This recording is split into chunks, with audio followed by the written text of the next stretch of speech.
Welcome to Burlap Teachers. Enjoy the video. You'll start by confirming your Roblox client and backing up important settings so you can revert if needed.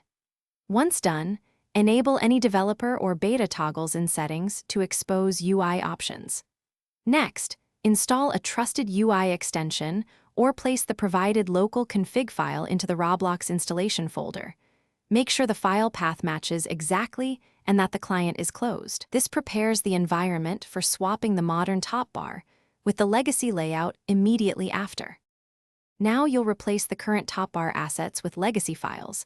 That means copying the old UI images or injecting the legacy CSS/JSON into the correct UI directory.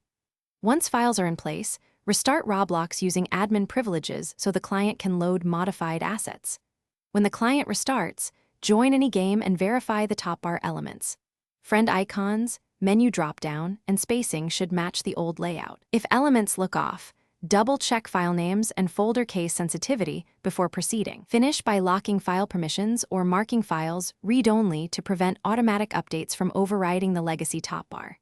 Keep a dated backup of the original files so you can roll back instantly if an update or problem occurs. If the top bar fails to load or shows errors, restore the backups, clear Roblox cache, and confirm the client version matches the legacy asset format.